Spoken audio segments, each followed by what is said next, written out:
Hello, everyone, and welcome to Good Body, Good Brain podcast. Today, we have a very special guest I'll tell you about in just a minute. But first, I have to do a commercial. Our commercial is on May the 30th. Claire George, who's a healthy habits coach, is going to be with me on a LinkedIn Live. It'll be 12 noon Central Standard Time, and we'll be talking about how the gut and the microbiome in the gut impacts dementia. It will be part four of our four-part series on the gut and how it really affects the entire bodily system. So that's my commercial. Please join us. I'm going to leave it up for just a little bit. And my special guest today is from the UK, and we're all the way across the pond. And it is my friend, Einav Avni, and she is an emotional untangling coach, and her company is called Untangled Healing. Oh, I love that. Untangled Healing. It really is the essence of what you do, because you look at people's emotions and figure out how that impacts their physicality and vice versa. And so I know you've got some wonderful, wonderful stories, but I'm going to take this commercial down and then we're going to do something else. Here's the question of the day. What's the root cause of an emotional condition? So take it away. Tell us what you do, how you do it, and some of the outcomes have appeared in your practice. Thank you, Sally. Thank you so much for inviting me for the podcast. And I'm so excited to be here and speak and share some of the stuff that I do with your listeners. So where do I start, actually? I guess the first thing is just a small, the question of the day is really the emotional root cause of chronic conditions. Mm-hmm. And so what I do with people, really, I use the emotion code, the body code, and the belief code to help people suffering from chronic pain, chronic illness, or unexplained medical conditions to heal or reduce their symptoms. And I do this by kind of dividing it into two parts. So I have the energy healings that I just described. And this means that I get to connect with people and help them release blockages from the energy field. And the other thing that I do is in the conversation, and this is really about the emotional root cause, we work out where is it that they've moved away from the purpose, the meaning, the life that they were really, that they came here to live. And we are able to work out together where they're operating from fears and limitations, and how to then turn it around so that they find trust and empowerment and alignment. And this combination really means that people can release the symptoms and get back into this alignment that they didn't have for a while, at least. Oh, I love that. I love that.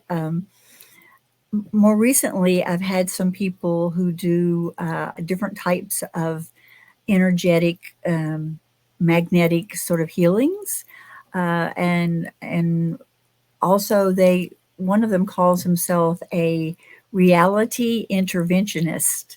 So he looks at the story and how the story came to be, and then goes back to where the story began. And he himself healed himself from rheumatoid arthritis because his story was, I need to be sick so I'm not responsible for my family.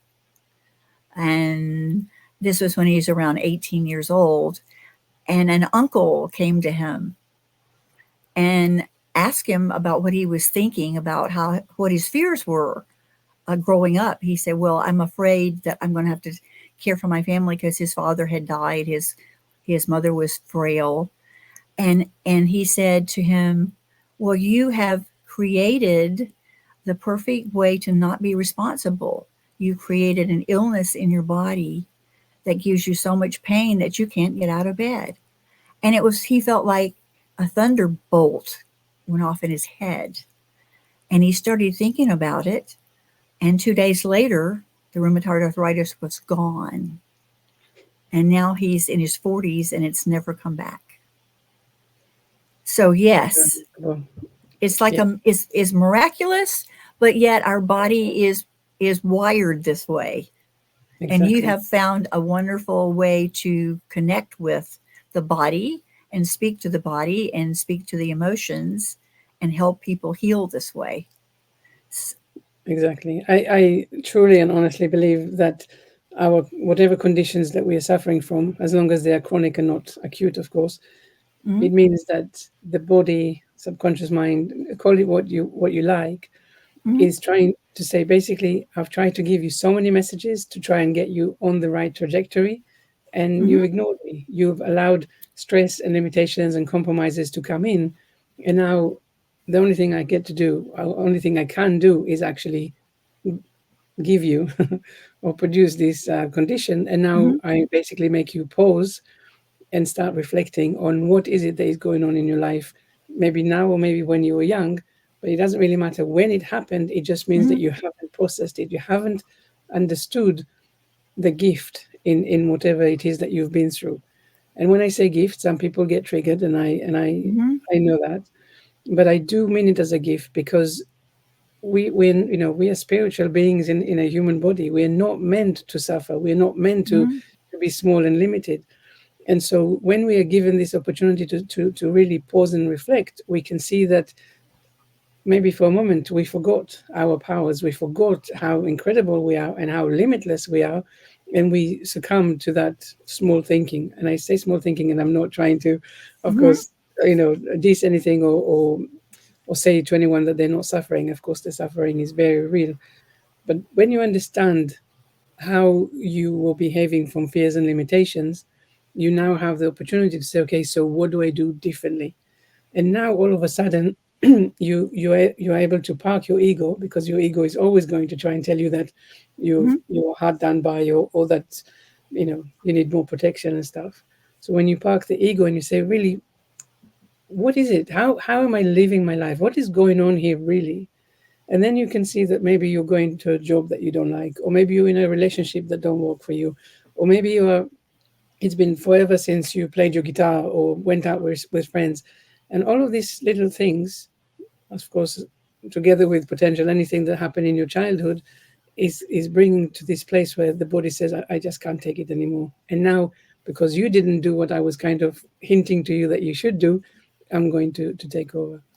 So when people are able to connect with the gift and see how they were and understand a little bit more about what the message is, then, like you said with your guest, conditions just fall away. They fall by the wayside, and you're able to pick up your life from where you really meant to live them, not from where you just did.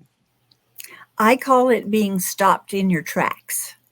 Mm, Um, our universe, whether we call it spiritual God, whatever our representation of that thing that's bigger than us, that has us here for a purpose, mm, whenever we get those little messages, each one of them, I sort of think in my mind, get get a little bit stronger.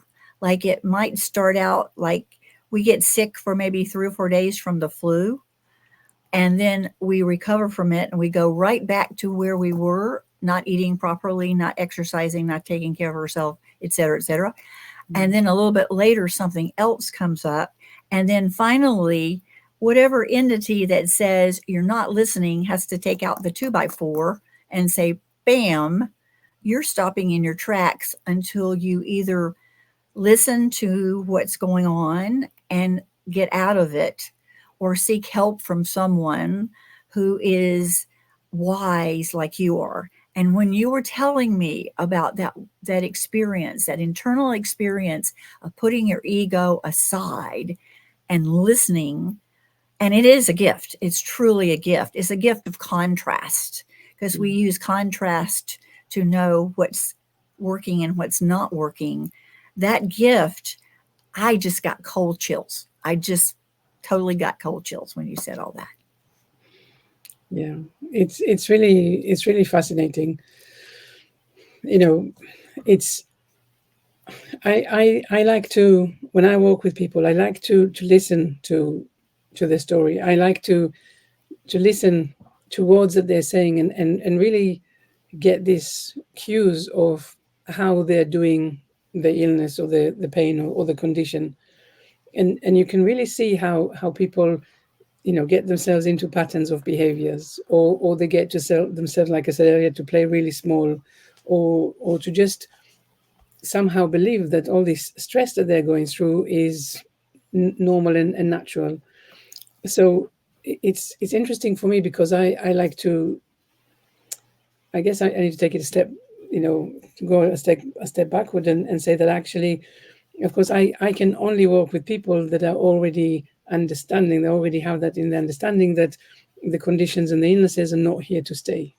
Mm-hmm. And as such, whatever they've been diagnosed with, whatever the doctors told them, is not a life sentence. It's actually just an encouragement to now go and find their own way to change, to heal from it, to bring in, Mm-hmm. the big guns, really, but not with pharmaceutical necessarily, but actually find a natural way to listen to the emotions, listen to the stress, listen to the pressures, and then change how they've been operating all along, or at least for a while. So when people do come to me, they're already aware that they need to learn to listen to what is really going on. So I had one client, for example. I mean, I had a few of them, but he's always stuck in my mind.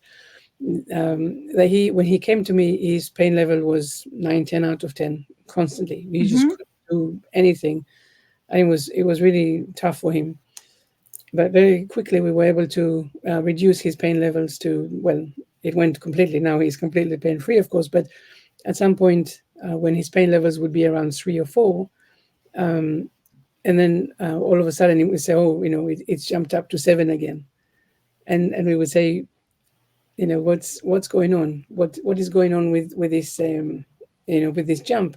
And then we would be able to go back and see that actually there was an emotional event that he Mm-hmm. didn't acknowledge, and the pain was now being like, you know kind of a Spotlight. spotlight, something that helped him to see Mm-hmm. that actually he was going back to his old ways of not paying Mm-hmm. attention, and to getting, stress instead of releasing things.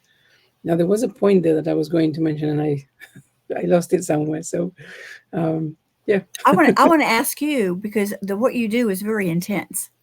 How do you protect yourself? So I don't. It's a good question, actually, because Mm-hmm. before I started with the coaching, I initially wanted, a long time ago, I thought, oh, psychology, I want to do that, become a therapist, and I was very scared about taking people's um, pain and suffering onto me. Mm-hmm. But now I don't do that at all, and I don't feel that I need the protection, because the people Mm-hmm. who come to me, they already know that they're not in the story of suffering. They're Mm-hmm. always able to see that actually this is really just a pause until they can reconfigure themselves and move backwards onto the right trajectory. So the Mm-hmm. people don't come to me.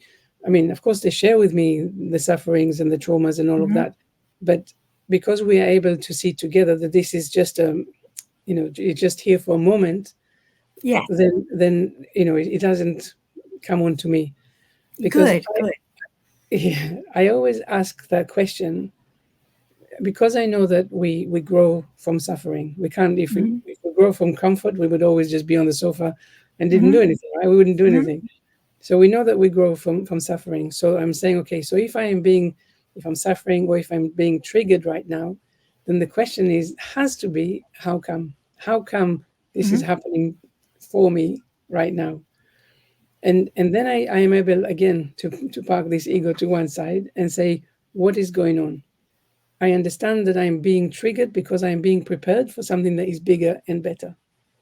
So instead of connecting with the suffering, let me now see, what is the lesson that I'm meant to be learning here? What Mm-hmm. is something Mm-hmm. that the universe is trying to get through that I'm not able to see?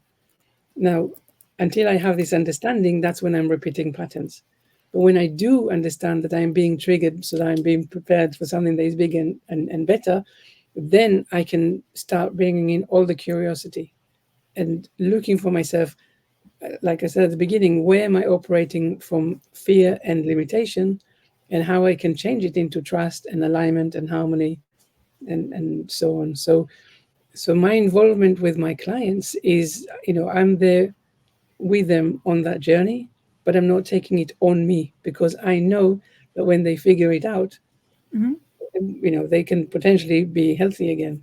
So if Yes, yeah, and it is a journey, and we're in this constant journey as we move through life, learning different things. And when I talk to clients and they say, "I'm just so tired of dealing with all these things. I'm tired of dealing with this and tired of dealing with that," and they're usually in their 30s, and you and I are a little bit older than 30, slightly. slightly. And so I say, well, hello. Um, there's always the other lesson that comes after this one, and we don't know what it is. If we knew what it was, we could do it now. But we are waiting for the next one to come along. And and again, it's like, hey, that's the gift. Let's get a little bit bigger. Let's get a little bit better able to serve in a Mm. bigger kind of way, on a bigger stage, a bigger format. Because if we could impart a tiny piece of what you're doing right now into a larger population, I think that we would have less people who are just plain stuck in their apartments or their houses thinking, this is the rest of my life and I'm never going to be able to get out of this. Because Western medicine, as we know, does not encourage and neither has the time or training to help the person understand this. Functional medicine people try to get to the root cause, but again, have the training, usually, unless they specialize, to do the kind of work that you're doing. Yeah, yeah. It's very, it's to me, it's so interesting to have this understanding that this is not a life sentence. We know that because we are all energy, we can Mm-hmm. move past this. We can change the Mm-hmm. energy. We can, like I said, release the blockages. We can, everything is possible. We don't know where the limits are. So when I hear about people that are, still suffering, still believing that they are doomed and that there's no cure, Mm-hmm. I feel sad for them. But I know that again, this is their journey, and when they're ready to, to start entertaining the idea that actually emotions and stress has a really big part of how they're feeling, then I welcome them, with open arms. But Yes. but it is really so interesting to understand that really you're going through whatever it is that you're going through because somewhere you were not listening, you were not being open up to noticing that you're listening to your negative voice, that you're listening to your fears and the limitations. And now this is your chance to actually say, do you know what? I don't want that anymore. I want my life like I used to imagine them when I was Mm-hmm. 15, or when there was excitement in my life, when there was Mm-hmm. joy. This is the opportunity, because Mm-hmm. we say I want to be happy, but we can't be happy if we're doing the same thing again, again, again, and we already found out that we're not happy. So what will it be like? What does it take to say, okay, I'm going to dare to try something else? So for me, it's a fascinating journey, and definitely one that I'm very grateful to be a part of. Yes. And when you reach a point with a client, even if we're doing talk therapy and we're exploring the past, and someone like, sometimes people get involved in lawsuits and it gets really, really entangled. I'm talking about tangled, really entangled. Mm. And they're in the battle because they want to win, because they know they're right. But they won't win because it's like an ant going up against like something that's like an elephant, in terms of resources and things like that. And when they reach the point when they realize they're not going to be able to win, and I ask the question, when are you ready to step out of this story? And they get this kind of like deer in the headlight kind of look. When are you ready to step out of this story and give up being right and move into where you really are destined to be, which is empowered, happy, purposeful, giving, taking care of your family, whatever it is, whatever it is. When are you willing to do that? And it's a different way of thinking, and most people don't think that way. They go, huh? No, but it's scary. It's the same thing like when are you Mm-hmm. going to stop smoking or when are you going to go on a diet or lose weight? It's the same thing. Right. Mm-hmm. The emotional effort that it takes to say, I'm going to knowingly do something different, it's Mm-hmm. scary. A lot of people Mm-hmm. really get stuck there. And it's only when they say, I can't take it anymore, that they're willing to consider, you know, a change. And when people come to Yes. me, they say, I've tried everything, nothing works, it's so expensive, I can't take it anymore. And still sometimes they, they kind of, they're half believing that there's, that there is a chance that I can help them. But Mm-hmm. I want to say to them, there is not a chance that you're not going to get better when we work together, because we work on the two ways. On the first hand, we're going to release blockages from your unconscious mind, sorry, from your energy field. And then on the other side, I'm going to teach you how to get in touch with your unconscious mind. So basically, not listening to your fears and limitations, but listening to that voice that knows everything about you, that voice that has the blueprint of your best version, physically, mentally, emotionally, spiritually. So you have no chance to not get better, because as long as you are willing to participate in this journey, you will notice the change and you will feel empowered. You will ask yourself, why did I not do that, you know, years ago, basically. Yes. It, Yeah, I and call it's it your wonderful. internal guidance system, your IGS. You're going to Yes. listen to your internal guidance system. It can be called anything. I have a friend who calls hers like my internal business manager. That's going to tell me what I'm going to do with my marketing or whatever. But the answer is always there.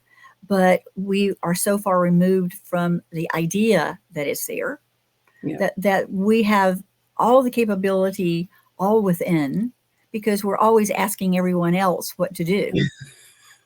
Yeah, this is one problem, is that we are always really very happy to listen to what other people are saying, not considering that actually we are listening to their fears speaking up. But that's the other thing, is that yes, we have a negative voice that is so active, and it tells us very realistic lies. So anything that we want to do, this voice comes up and says, "No, you're going to fail. It's not going to work out. You're going to spend all your money. You've tried everything already. If this was real cure, everyone would be healed." The negative voice tells you lies that are so wonderful and perfect that you forget that you have this internal system that, like you said, that tells you, "Hey, just trust me. Just take that first step." And I always say you can't go wrong, because if you listen to your unconscious mind, your internal guide, if you listen to that, you either get the best case scenario that you've always dreamed of, or you're going to get the best lesson that will get you to that best place that you want to get to. Either way, you're not losing out. You're just being guided. And yay, it's wonderful.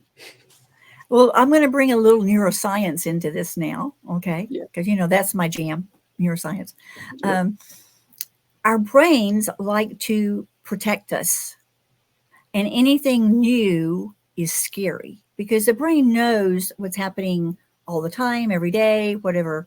And anytime we want to do anything new, the brain says, no, let's not do that. I don't know what might happen. I don't know yeah, if I can protect you. So I think part of the thing that we get a lot of negative voices from past.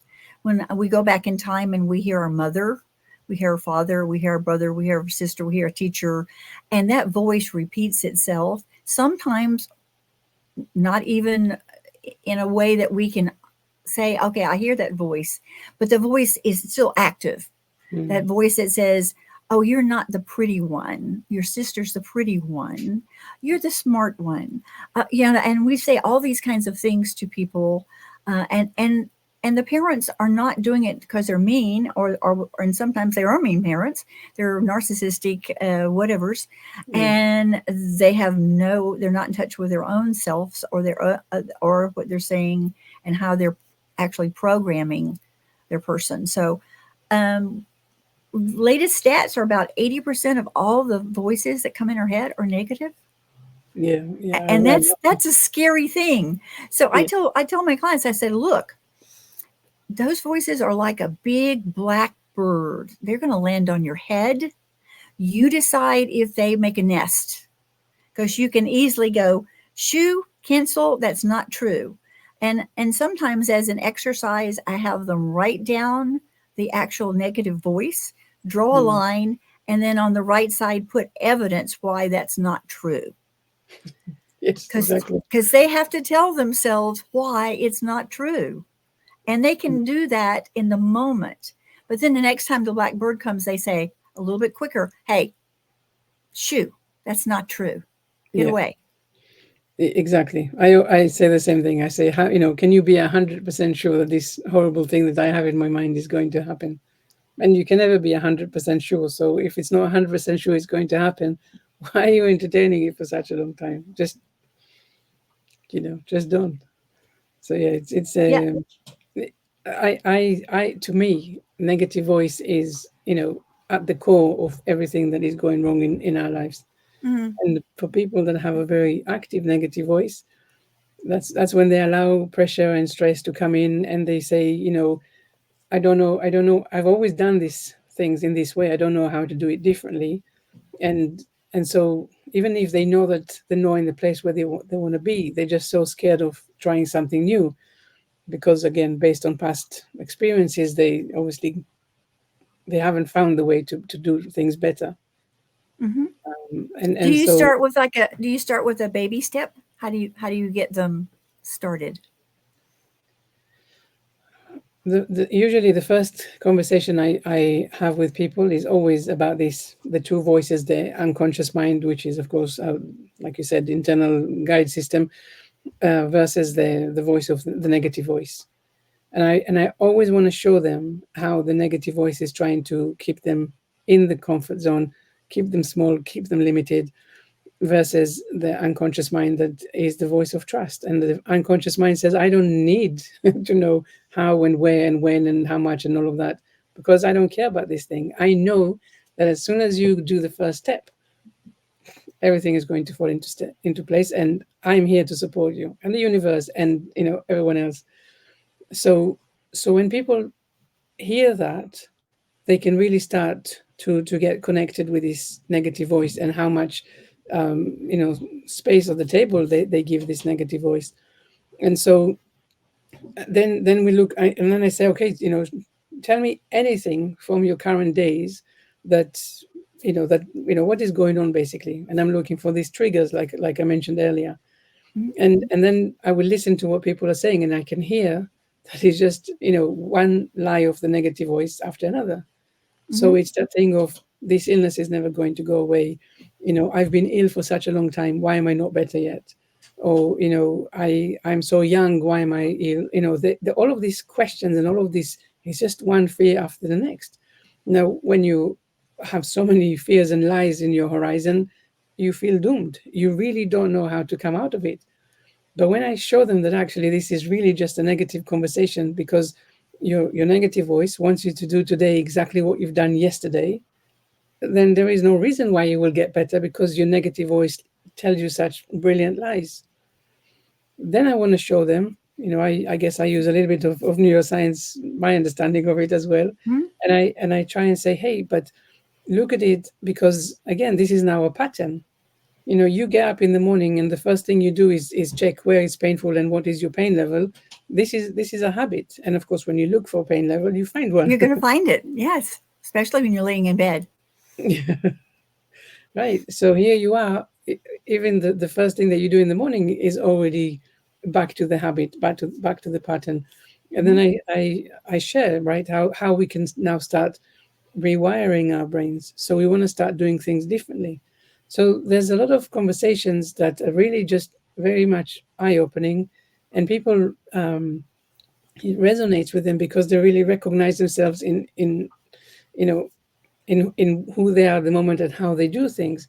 And when they hear that actually there is another way to do things that actually will still mean that they get to be themselves, but maybe get better in the process, then they get the hope. Then they get this excitement that actually I don't have to show up with stress and fears all the time. I can see that there is a bigger picture and there is a bigger reason. Like I said earlier, there is a reason why this is happening right now.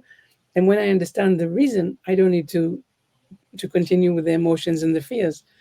So it's a very, I don't know, it's fun conversations. It's very enlightening conversations. They're very allowing, because we always say, of course, we want to show up with compassion.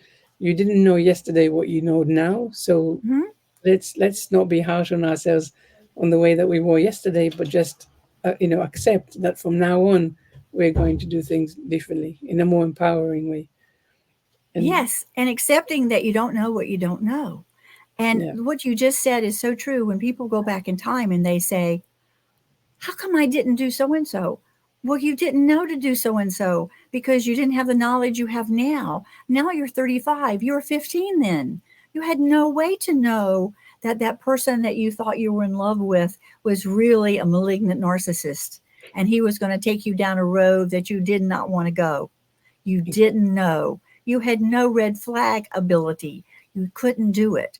And when you brought up like talking about first thing in the morning, um, I broke my hip. Actually, it was a horse accident. I got knocked over in the pasture, and it was quite painful. I snapped the top of the ball of my hip off, mm, and I was in the pasture for a while. But that's another story. mm, So after I got through surgery and got back home, I broke my left hip, and I loved lying on my left side.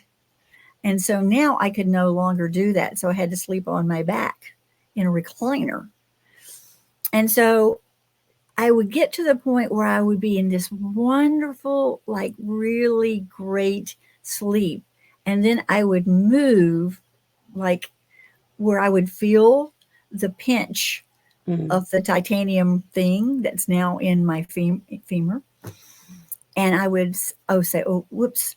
But in my mind, I was always looking for the sweet spot. That's what I called it. The first thing in the morning, I'd be looking for the sweet spot where I could feel like, oh, I'm feeling so much better. Things are getting better. I'm mm, healing. I could walk. I could walk with a walker. I mm, was living by myself, so I had to be careful. I had people coming in to do exercises with me.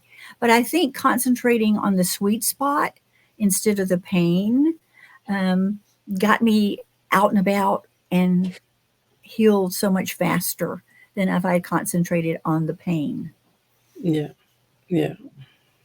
But a lot of people don't even recognize that there is that possibility of finding, where how am I feeling better, or what is the positive change.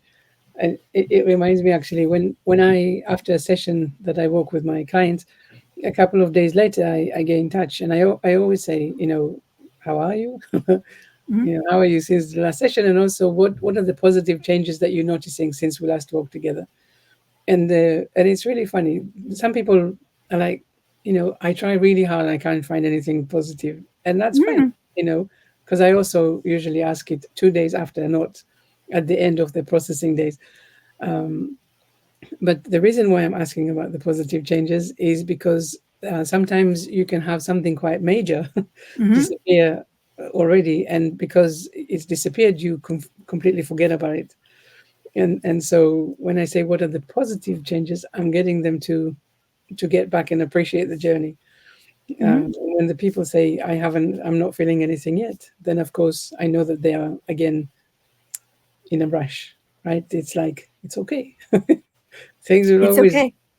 things will fall into place whenever they need to. So I yeah, think also just asking the question about the positive change puts it in the mix of a reframe that there is that possibility coming up. And it sort of gets them to sort of maybe do a little shift about what they're looking at. Now, true. here's a question that maybe no one's ever asked you. Can you teach someone to do what you do? I always say that I'm very happy to teach what I do, but it's someone else's method mostly. So I don't think he will be Mhm, very happy with me mhm, teaching it. But mhm, what I do, is I don't know anyone else that does that. So the Mhm. emotion code, the body code, and the belief code, this Mhm. has been invented by Dr. Bradley Nelson. He's Yeah. Mhm. operating as Discover Healing, and Mhm. he's phenomenal. And that's what I'm saying. He probably won't be happy if I was teaching his stuff. Mhm. But I take these codes and I bring my speciality, which is my what I call alignment coaching. Mhm. And this, I guess I should be able to teach it to other people. There is a lot of in the work that I do is a lot of intuition because I want Mhm. to Mhm. listen to what people are saying and hear where the blockages are. What is the thing that they really believe that they can or cannot do, and that's the thing that I use to, yeah, reframe. I guess is a good word. I say to people, because my question, and that is a question that I always ask, how come this is happening right now, Mhm. has to mean that this is your invitation to say this is happening for me and not Mhm. for me. Mhm. And when I look at it as it happening for me, and I'm not a victim and I'm not in the story, I can really push myself forward into my next levels. And so it's, yes, some things happen to people, they're horrendous things. And when I say, what, again, what is the gift and all of that, people can get, you know they can, well, there's a lot of emotion in all of that, but I want to tell them that when they understand the reason how come this is happening for you right now, then the emotions that they had attached to this event will go away, because then the event will be there because we can't change the past. But Mhm. when we understand why it had to happen, then we don't have the same emotion. Just like you said earlier, imagine that you were going out with someone and they broke up with you, and it was terrible, but you took your time and now you've recovered. And then later on, you understood, you knew or you heard that this person is really a narcissist, Mhm. and it was terrible. And then you can look at it and you say, why did it need to happen? Because it's not in my trajectory to be subjected to all of these kind of terrible things. But I can, I had to do the work and I'm stronger now. And it needed to happen so that I could go through this separation more easily. And now the pain of the separation, or the rejection or whatever it was is not important anymore, because you can see that you needed to learn from it and grow and be bigger and better. So when we understand why things had to happen, we're able to accept that this thing that happened was really a signpost, a gift. Yeah, signpost is a good one. Yes. Yes. And I'm wondering because my friend that does the energetic healing, he does them in a large group, but he does it with one person at a time. And his premise is, even though I'm working with just you, whatever I'm doing with just you is also happening to everyone who's in the space. Mm. So have you ever tried to do this with like a more than one person? Well, in the emotion code, which is the one thing that potentially you could have done in a group, um, I work with people sometimes in a group, and yes, I also do it one person at Mhm. a time. But the other people in the group, they might resonate with the emotion that I'm clearing as well, and then they will Mhm. release it. And so it is Mhm. possible that more than one person feel the release of emotions. But I won't be able to do, for example, let me release emotions from the whole room, Mhm. as sometimes Sure. I know that they do with other things. But I also know that when you do work with peers, when there's peer pressure, I guess, Mhm. you get results that are very, much more interesting. People feel transformation much faster than maybe when they work on you one on one, with you one on Yeah. one. When they're in a community that's trusting, Yeah, you yeah, have to have a level of trust within the community. yeah, yeah, Yeah, and you certainly have all the skills with empathy and compassion of knowing how to bring people to a place where they can say, "Oh, yeah, I'm not in alignment. How do I get back to that joy and ease that I had at a certain time? Or is it possible? Can I ever feel that wonderful feeling again, and you have seen it over and over and over so many times.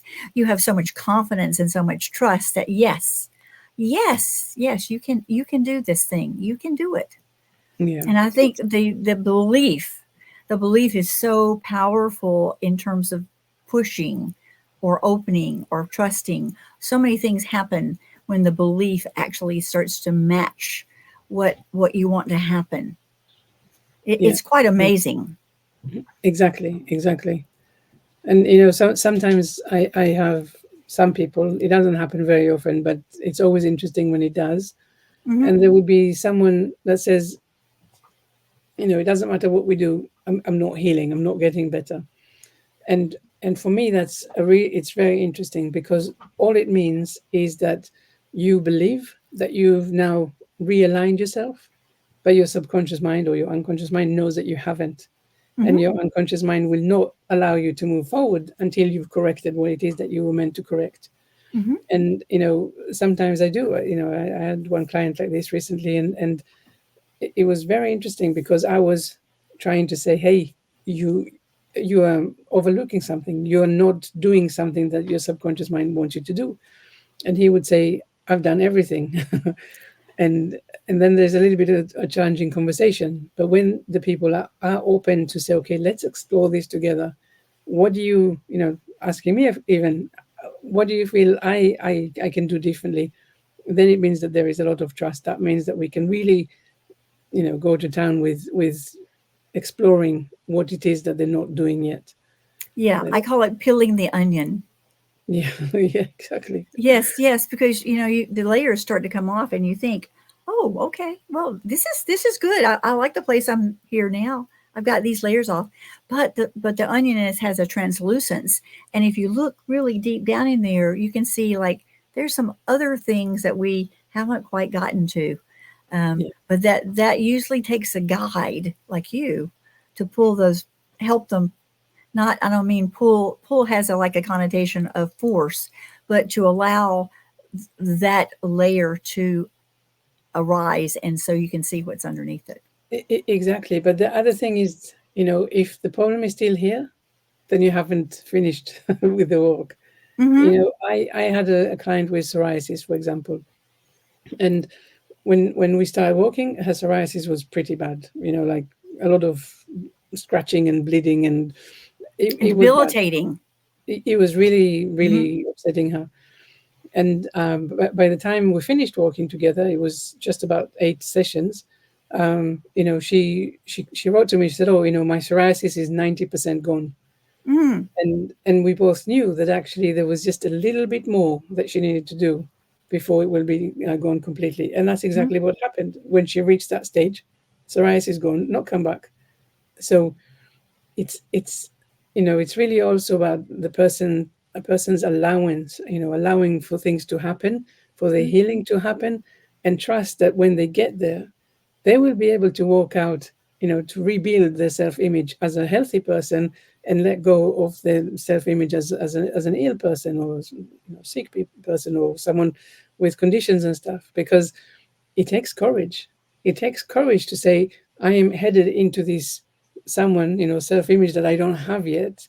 And I Mm-hmm. need to trust that I will be okay, that I will still be me, that, I can definitely sympathize with this, pull push of the healing journey. The self identity is such a fascinating thing, Mm. especially like when you talk about psoriasis well, it could be anybody, men or women, but women particularly um, are so self-conscious about their bodies anyway. We're subjected to all the magazines that tell us we should be thin and gorgeous and all those kinds of things, and we certainly don't need any psoriasis to do that. And I had a friend who had psoriasis, and it was pretty extreme. But every time he went on a vacation to Hawaii, it totally disappeared. Totally. Yeah. As soon as he got on the plane coming home, it came back. He Yeah. couldn't figure it out. That's what they say, right? It's hidden in plain sight. Yeah. Hidden in plain sight. Now, how can people get in touch with you? Because I would imagine a lot of people listening to this, there's going to be the group who's going to say, "Oh, this is so woo woo." There's going to be that group. There's going to be the group who's going to say, "Hey, I've tried a lot of stuff and it hasn't worked. So I'm Mhm. willing to give this a shot." And then there's that other group that says, "Hey, I am ready to let go of this story and move on." Mhm. How are the people going to contact you? What would be the best way? The best way is on my website, Untangled Healing. That's it has all the information, all the invitations for chats, invitation for discovery calls, and all of that. Mm-hmm. Mm-hmm. Um, but you know, with all the work that I do and all the people that I've helped, on their journey and stuff, I I sometimes think that the conversation that we are having, they're more empowering, they're more important even sometimes than the energy healing. So that combination of, on the one hand, yes, we will clear everything from your energy field so Mm-hmm. that you can feel differently.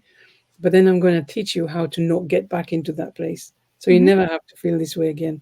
And so I really do believe that, if someone thinks who and all of that, let's have a chat. I'll show you that there's nothing who about it. It's just about learning to think differently, to approach things differently, to process your emotions, to let go of the stress and all of that. It is a really very fun and very rewarding journey. It's like an adventure. It's a concrete kind of adventure because you're going to ask concrete questions that are going to come up with concrete answers. And Mm. it may, if the person hasn't thought about when they were 11 and they fell off the horse and people laughed at them, and that has affected something about the way they show up today. Um, that's a concrete event that did happen, and they did make a judgment about themselves. And all these are concrete events. We're not making things up. Um, we can equally interpret events as good, bad, or neutral, Yeah, and that's why when we have all those stories about witness testimonies, if you interview three witnesses, they have three different stories about what happened, and yeah, they're really, really pretty unreliable because their story makes that story. exactly. Um, And that's yeah. what I was saying earlier. When you ask someone else's for their advice, Mhm. their advice comes from their fears and their own limitations. So please don't listen to other people's advice in this way. Just, you know, work Well, out this, your own. Yeah. yes, yes, yes. And this has been such a wonderful conversation. I want to ask you if there's one nugget you could leave with someone who's sort of thinking about, yes, I really need to do this. I'm like fed up with being fed up. Um, is there one nugget you could say to get them started on this journey besides, get on the computer and go on your website, and they're listening to us? What would be Yeah. one thing you could tell them? I guess that question of, how come this is happening for you right now, right? How come you're now listening to this conversation? It is because you're probably ready to make that change. And when people come and talk to me, if I feel I can't help you, I will say I Mhm, can't help you. I won't just say, oh, mhm. it really is about that journey together. Um, but yeah, if you've been sitting on the fence for a while, come and have a chat. That's Yes. I know this has been so much fun to have you on again. I'm hoping that you will agree to come back at some later time because oh, there's so much to explore. And I think just people hearing you talk about the possibilities of healing mm, starts to open up their mind, their emotions, a conversation. Like, I heard somebody say this and I'm not sure, but I'm going to do a little exploration. Thank you so, so much for being with us today. And I'm hoping that all the listeners will also look at the commercial that I have to end with here because it's important too. that we're going to have a seminar on how the gut microbiome affects dementia and how you can use lifestyle changing that will both help you emotionally and physically in so many ways. It's a LinkedIn Live event, May the 30th at noons Central Standard Time, and I hope that you will join us then. And again, Avnet, thank you so much for being with me. You're a lovely, lovely human being, and many blessings on you for the work that you do. Thank Thank you. you. Thank you so Thank much. you. Thank you.